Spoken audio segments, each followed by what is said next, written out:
प्रधानमंत्री नरेंद्र मोदी और ब्राजील के राष्ट्रपति लुइस इनासियो लूला दा सिल्वा ने हैदराबाद हाउस में भारत और ब्राजील के बीच विभिन्न समझौतों का आदान प्रदान देखा। ये पहल दोनों देशों के बीच सहयोग और रिश्तों को और मजबूत करने की दिशा में एक महत्वपूर्ण कदम है। उपराष्ट्रपति सीपी राधाकृष्णन ने भारत के संविधान को गुजराती और तमिल भाषाओं में जारी किया। इस कदम से भारतीय संविधान को अधिक लोगों तक पहुंचाने और उसे समझने में मदद मिलेगी, खासकर उन राज्यों में जहां ये भाषाएं प्रमुख हैं। ओडिशा सरकार ने इंडिया एआई इम्पैक्ट समिट 2026 में अपने विजन और तैयारियों का प्रदर्शन किया, जिसमें ओडिशा पवेलियन ने महत्वपूर्ण भूमिका निभाई। इस पवेलियन में एआई स्टार्टअप, शोध संस्थान, तकनीकी साझेदारी और सरकारी एआई पहलें शामिल थी, जो राज्य के एआई इकोसिस्टम को उजागर करती। लोकसभा अध्यक्ष ओम बिरला ने नई दिल्ली में हंगरी के नेशनल असेंबली के उपाध्यक्ष डॉक्टर लाजोव ओला से मुलाकात की। इस बैठक में दोनों देशों के बीच संसदीय सहयोग और आपसी रिश्तों को मजबूत करने पर चर्चा की।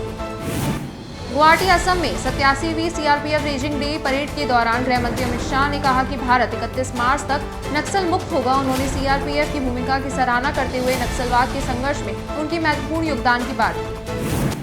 विदेश मंत्रालय ने कहा कि भारत और अमेरिका हाल ही में जारी संयुक्त बयान के तहत एक पारस्परिक रूप से लाभकारी व्यापार समझौते को अंतिम रूप देने पर काम कर रहे हैं। मंत्रालय के प्रवक्ता रणधीर जायसवाल ने बताया कि भारत का एक प्रतिनिधिमंडल अगले हफ्ते अमेरिकी दौरे पर जाएगा। केंद्रीय मंत्री अश्विनी वैष्णव ने भारत मंडपम में भारत एआई इम्पैक्ट समिट 2026 के दौरान यूथ कांग्रेस के विरोध के विषय में जनता से बातचीत की। उन्होंने नागरिकों की राय सुनी और इस घटना के प्रभाव और समाधान पर चर्चा की। हरिद्वार में उत्तराखंड के मुख्यमंत्री पुष्कर सिंह धामी ने कुंभ मेला 2026 की तैयारियों की समीक्षा के लिए उच्च स्तरीय बैठक की। बैठक में सुरक्षा व्यवस्था और श्रद्धालुओं के सुचारू आगमन पर चर्चा की गई।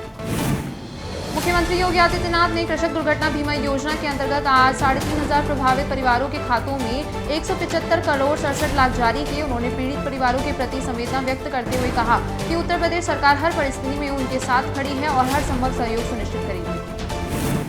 दिल्ली की मुख्यमंत्री रेखा गुप्ता ने सीएम जन सुनवाई पोर्टल और मोबाइल ऐप की शुरुआत करते हुए कहा कि इससे जनता अपनी समस्याएं सीधे सरकार तक पहुंचा सकेगी। उन्होंने ईडब्ल्यूएस एडमिशन के लिए ऑनलाइन पोर्टल लॉन्च करने की भी जानकारी दी और पारदर्शिता पर जोर दिया। केंद्रीय मंत्री किरेन रिजिजू ने प्रेस कॉन्फ्रेंस में कहा कि भारत मंडपम में एआई समिट के दौरान यूथ कांग्रेस के कुछ कार्यकर्ताओं द्वारा की गई हरकत देश और कार्यक्रम के लिए अपमानजनक थी। उन्होंने इसे राष्ट्र के खिलाफ गंभीर अपराध करार दिया और कांग्रेस नेताओं से माफी की अपेक्षा जताई।